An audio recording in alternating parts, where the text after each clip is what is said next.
Check it out, I have a battery tray. It's probably extremely overbuilt. I used some table legs, seriously, that I had. So I wanted to stick with the Ford. I think Ford's the only one that does it. Put a notch here and then I put a hole here.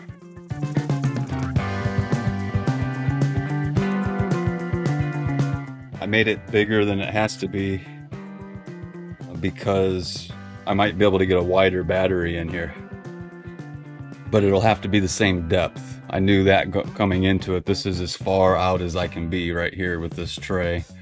And you can see I relieved it right here because there's a bolt that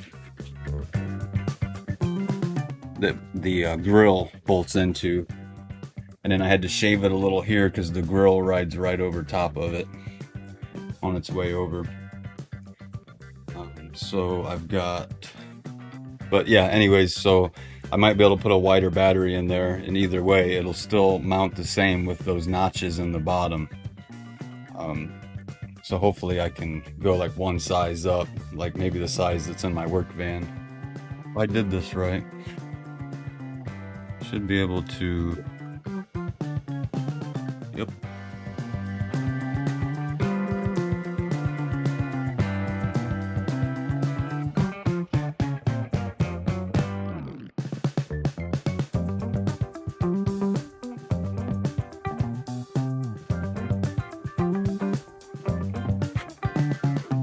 I'm gonna tighten it up just to do a true test on it.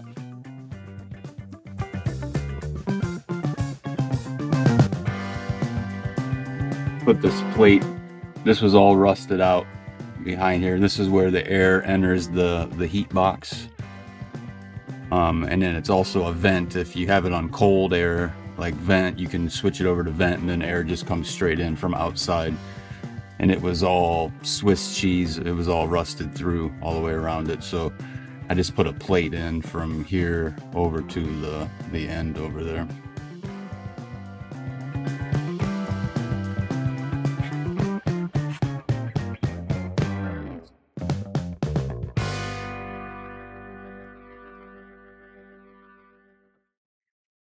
Okay, I should be able to pull on that battery. It should not go anywhere. Oh yeah, that is solid. You can move it up and down there, but it's moving the entire bracket in order to do that. You try moving the battery tray and the whole van moves instead. So all I gotta do is take it back out and paint it. I used carriage bolts, so I just welded those on the inside of the van. So when I remove the tray this time, the bolts will stay in there. So then I can just locate those and slide the tray back on. And so the tray is removable, by the way. And that's one of the reasons why I did it like that, why I used those table legs. I'm probably gonna do a little test here. I'm gonna put the grill on it real fast and just make sure that I've got this relieved the way I need to before I go painting it. Make sure there's nothing else that I'm missing or not thinking of.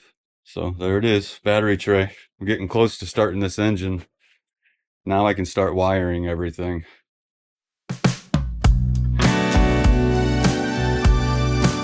This is only a test. Trust me, I get pretty excited every time I put this grill on here. It makes me feel like I'm almost done. But what I'm working on is this brake booster here. This is an iBooster out of a 2020 Honda Accord, and I'm trying to make it fit this Econoline booster adapter. I'm not sure what the technical name is for it, what they call it, but I do have the original down here from the green parts van. But two things. Number one, I have a feeling that this has a bad seal in it. I think this master cylinder is actually bad. I haven't checked on the availability of these, to be honest. This might still, I might be able to pick this up from like Rock Auto. But I think this master cylinder was leaking previously. See that? It's all rusted out underneath, like fluid was, I mean, it might even just be the cap seal, but for some reason, there was brake fluid running down the bottom and then rusting out the bottom of the booster there. So this has issues, and there's no guarantee that the booster's even still good. I only drove that green van from the dolly up my friend's driveway and then started taking it all apart. So, and I was keeping it running. I was bottle feeding it to keep it running. So the brakes were kind of the least of my concern. Actually, it had a blown brake line. The brakes didn't even work. I was using the emergency brake to drive it.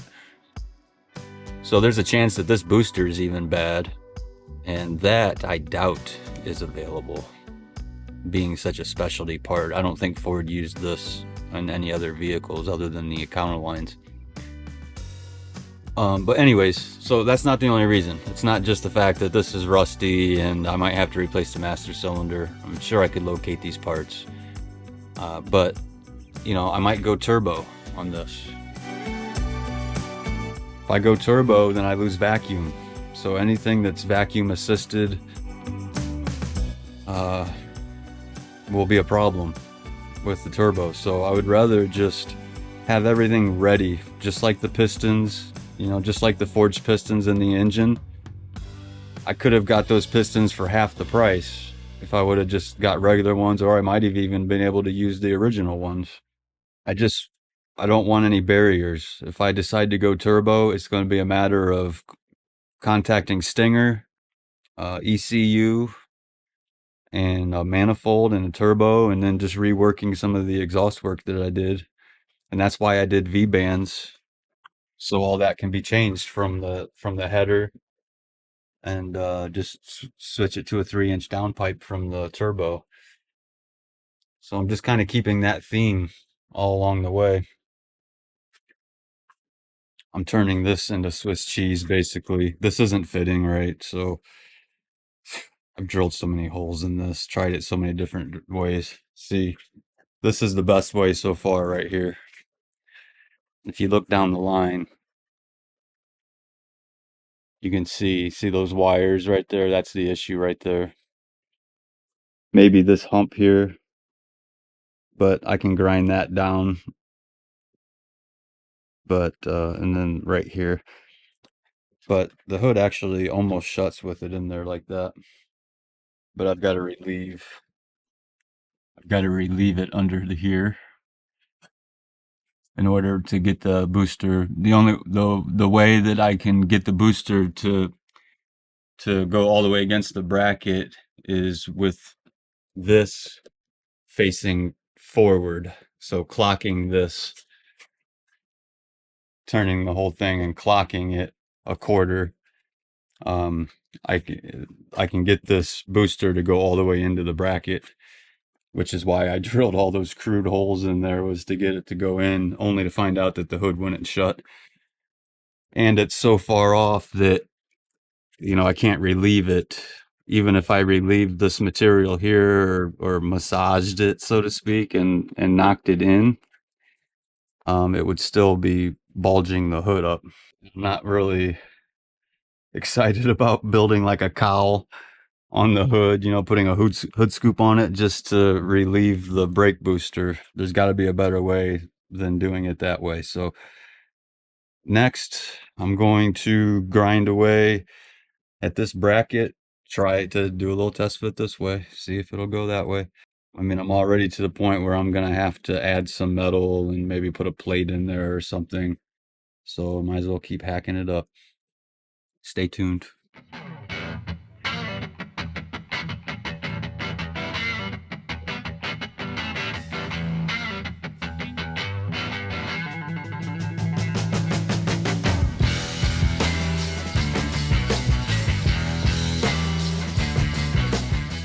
So, all along, I've been trying to be very delicate. This is unobtainium. This is just something, you see one of these come up on Facebook Marketplace or on the second gen Econoline site, everybody jumps on it.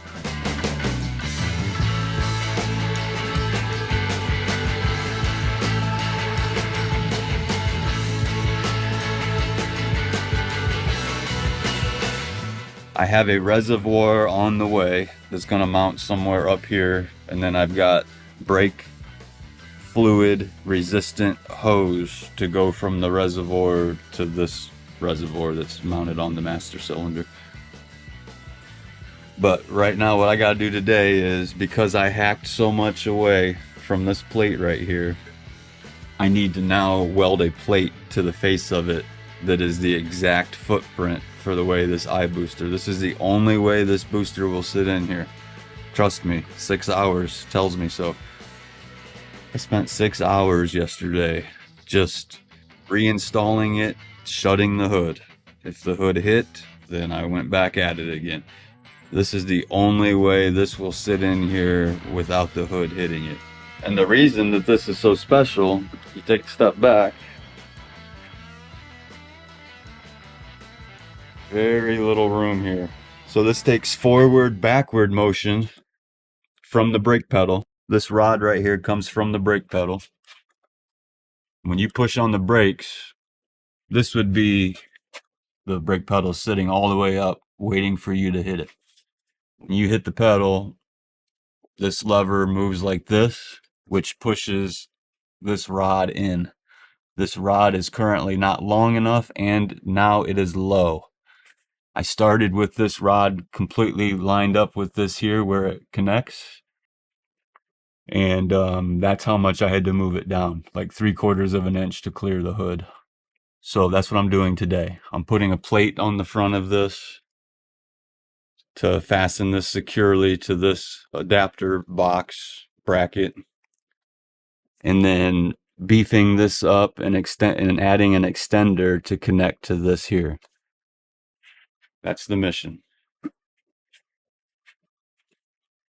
don't know if I showed this or not. Look at what the hood is releasing off of the every time I shut the hood and open it, rust falls out of it. And this is the better of the two hoods.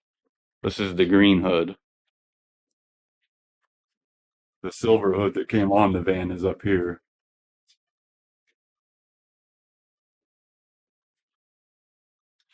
And the silver one shuts better, sits on this van better,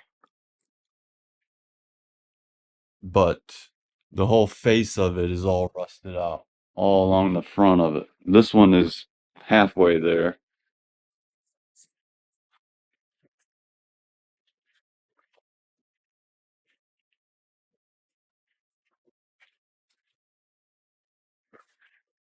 But it's better. But even with the brake booster out, when there's nothing touching the hood, you still have to push it down the last inch just because of like the binding and the seal being all jacked up, and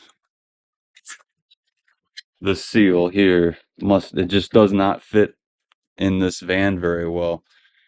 So it really kind of puts it on a bind when you shut it. But it also tells me it's probably sealing pretty well too. All right, let's talk. I built the push rod for the, well, if you want to call that monstrosity a push rod. I had to take up there was a 3-inch gap between the iBooster push rod and then the attachment for the Econoline push rod on this bracket here. So I built this to take up that gap, and it's all done. Now I got to take everything apart and paint it, clean it, paint it, and then I can reinstall this for good. Okay, I'm gonna go in and push the brakes and watch it work.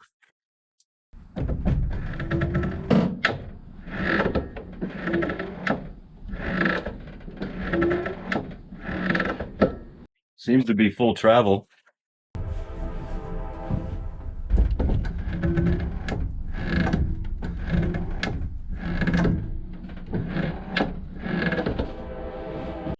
All right, time for my least favorite part, painting it.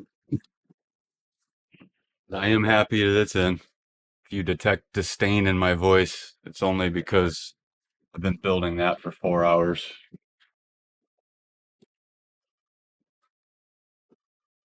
But otherwise, I'm happy.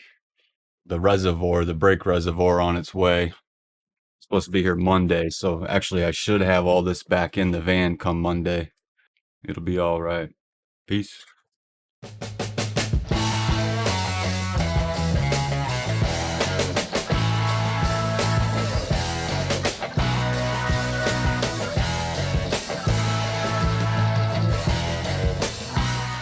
The brakes are all bled, so it's got nice firm brakes now. So that's awesome.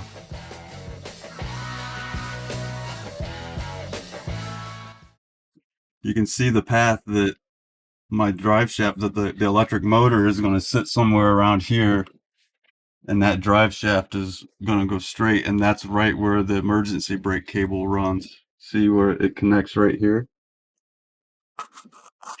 So if you just imagine a straight shot all the way to the front of the van. So I'm going to try to take this entire emergency brake and move it up into this area here and run it through this frame. So then I can route the cable up high in this cavity up here and stay above the motor. But I'm either going to need hydraulic brakes or an emergency brake once I start the engine, because I got to run through the gears and purge the air out of the transmission and out of the cooler and everything. So it'd be kind of dumb to move on to wiring the engine and getting the engine started, because I won't be able to put it in gear once I do. So I'm gonna, well, I guess I could chalk the wheels, but I don't really want to do that. Got the emergency brake moved up. I think I'm gonna put a little more tension on it.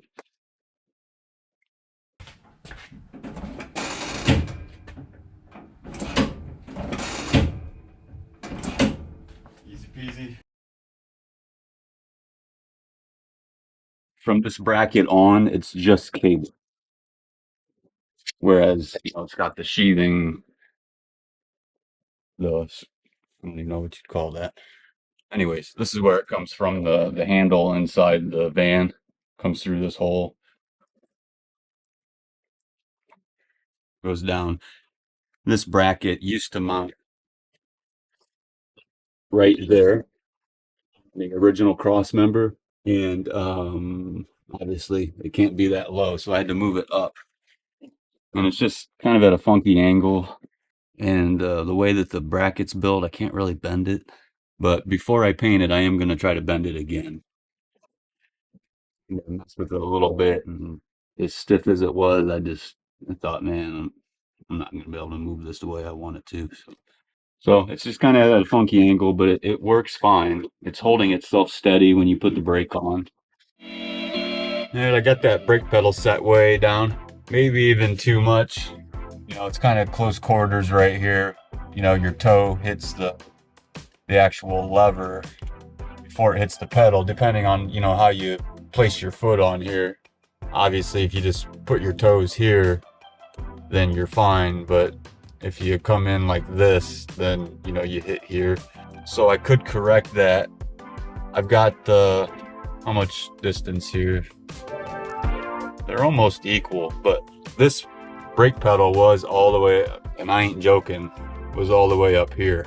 So you had to lift your leg. It wasn't a matter of just moving your foot over from gas to brake. You actually had to lift way up, bring your foot way up like this to hit the brake.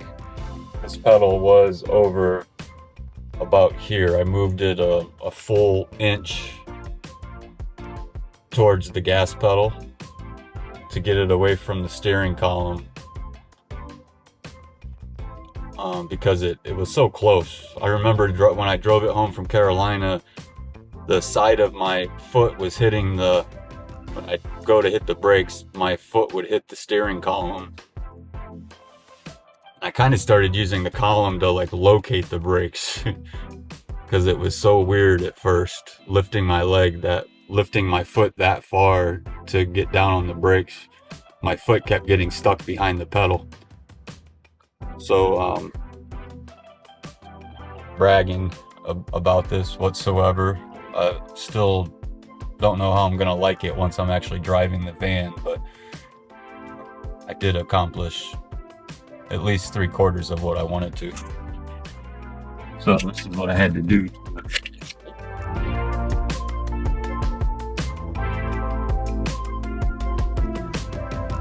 So if I make any more improvements or alterations to it, I think what I'll probably do is extend this portion. There's still plenty of travel. I'm not bottoming anything out.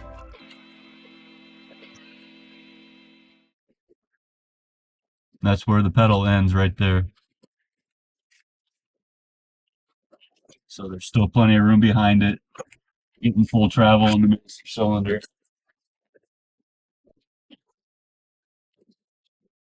I have boots on right now, which are wider than my normal shoes.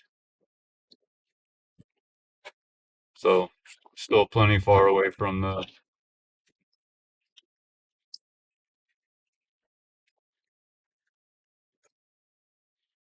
So I call it a success.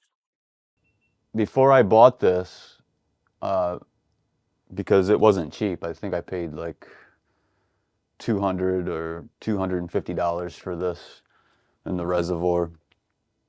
Before I actually ordered it, I looked up the brakes on a Honda Accord to see how big the calipers were, and the front calipers are as big as the F-150 calipers on this. The rears were obviously not drums, they were disc brakes on the rear. So I just thought that this would provide enough fluid to apply the brakes, all 4 brakes. I put a proportioning valve in there. I'll show you that when I get down there. But so when it's not powered, it works great. I mean, it only travels like 3 inches down, and it's a nice stiff pedal. All 4 brakes are working. As soon as I power it up, it just goes to the floor. So I did some reading, and people were saying that you need this residual valve. This is a 10-pound valve. And what this is supposed to do is keep the rear drums from contracting all the way back in. So it holds the shoes out just a little bit at the top.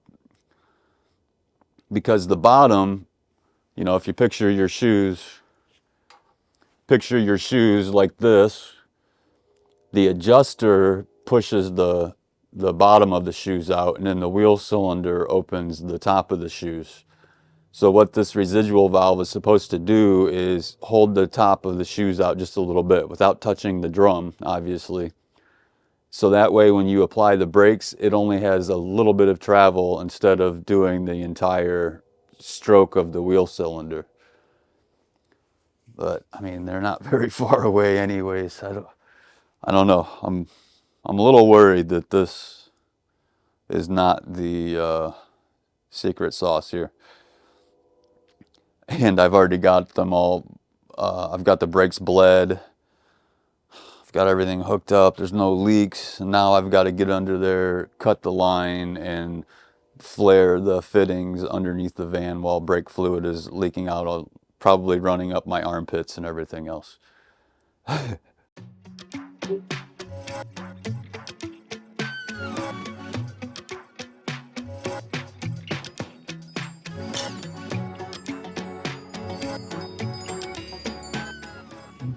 I'm cutting my brand new brake lines. I have to bleed them all over again. I'm going really gentle on this. I'm barely tightening it because I don't want to smash the line at all. I want a nice clean round cut.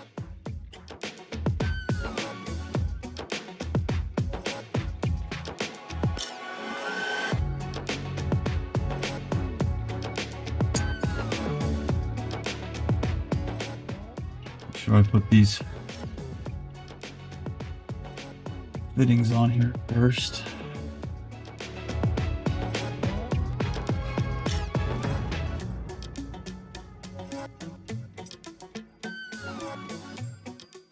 I'm not gonna cut the extra off yet.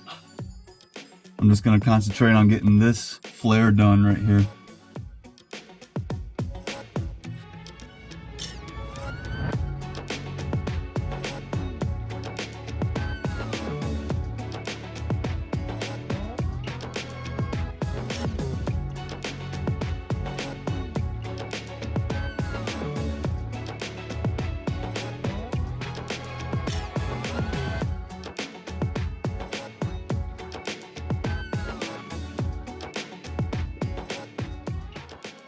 I'm going to set the depth.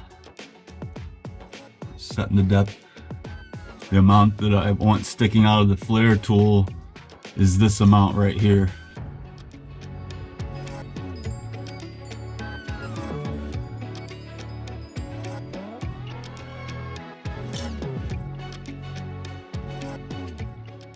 That looks good right there.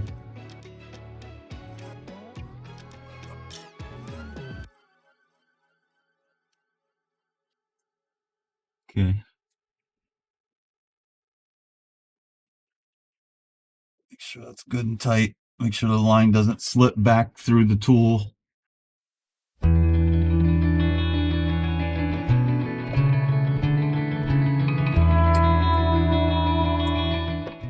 I've got a little extra to work with if I have to cut this back. If this flare doesn't go right, I can cut it back farther and have another go at it. Awfully easy. Almost like it was slipping right back through again. That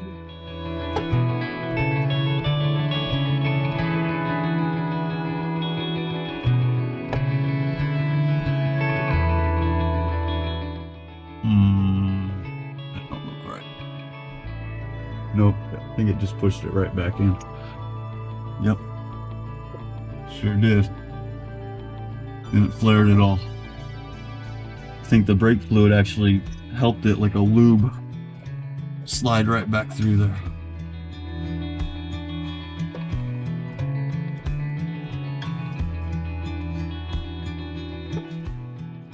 Let's try again.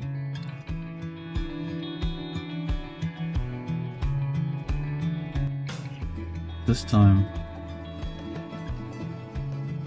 I'll create that something.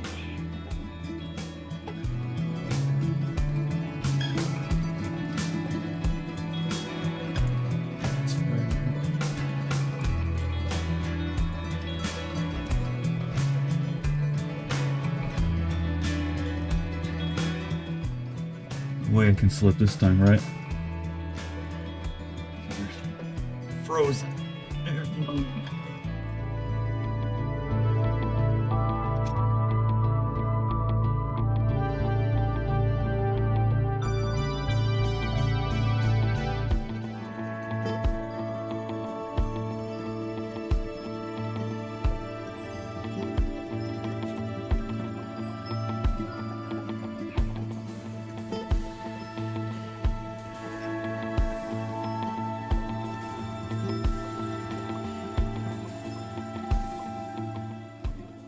Yeah, that feels better this time.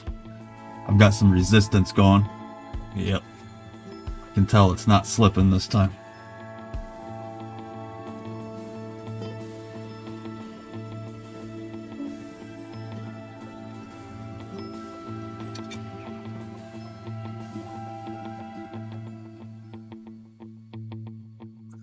Oh.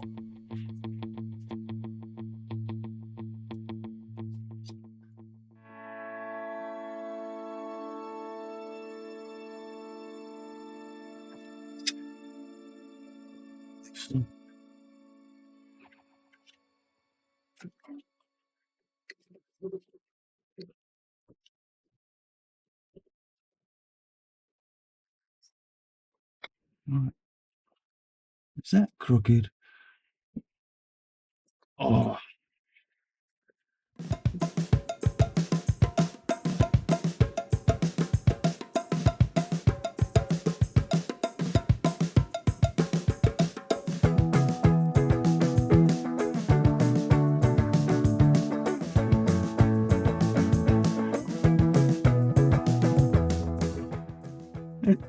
It went crooked.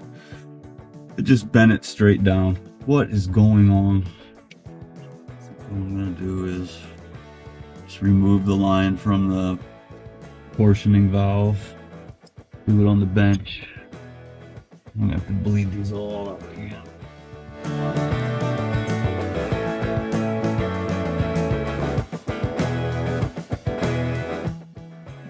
I got a lot of bleeding.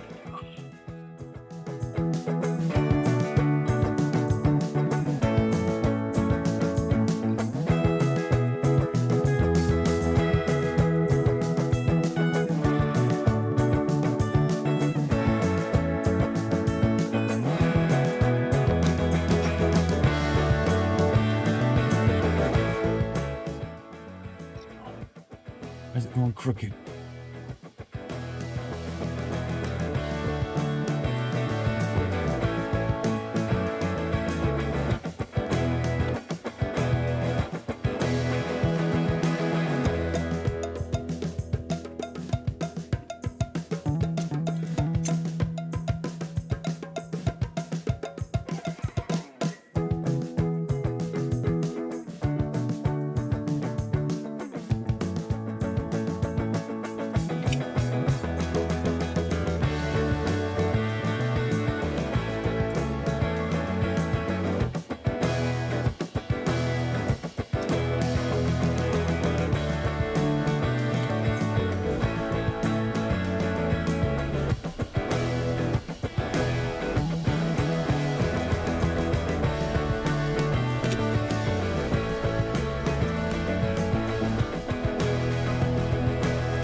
Finally got that residual valve done. So that's how that ended up. There's the proportioning valve. Not sure how much of this I've actually shown. So that's the front and rear coming in the top. The two front lines there on the right, and then the rear all the way on the left. What I did was like this is the right front.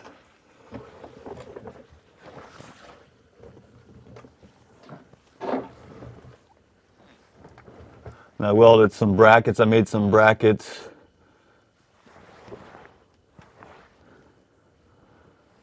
where the hoses connect. Did that on both sides. This is the passenger side. There's the driver's side. That's just a real short run. That proportioning valve is just on the other side of the frame right there.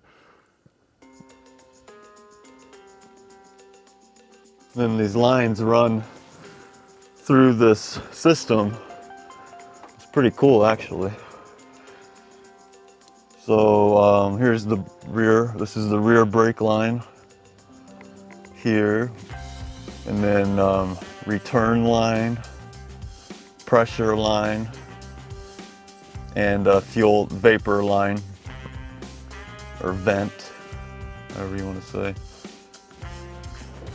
It's got those rubber grommets there all along the way, each place it goes through the frame.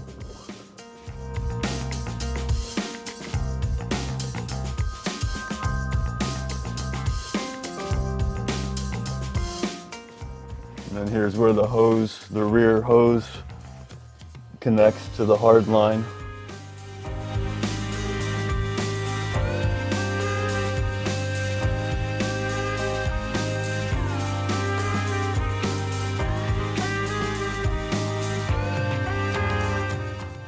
There's the fuel lines there.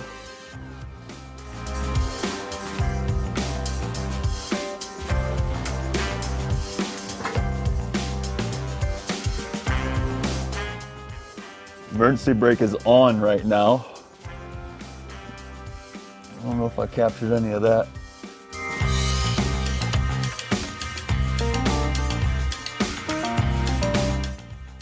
I got that all painted and that's working good. It's all adjusted, and like I said, right now the emergency brake is actually turned on, so this is real taut.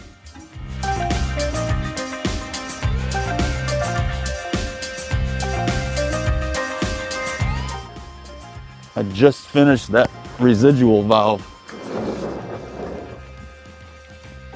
I have not bled the brakes yet.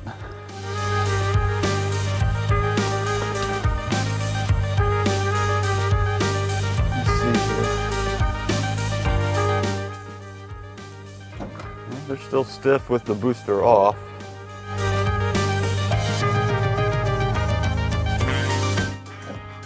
turn it on.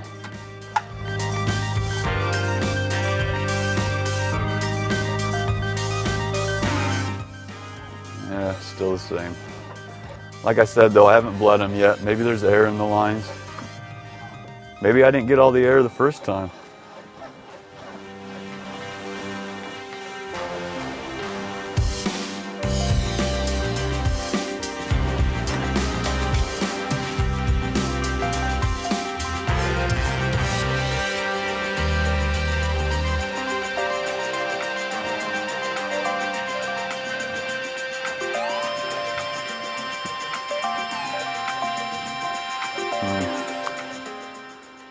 Hopefully it just needs bled, but seems like that's not the answer. Dang it. Man, I hope that rear line's just got a bunch of air in it. And I didn't spend a lot of time bleeding them the first time.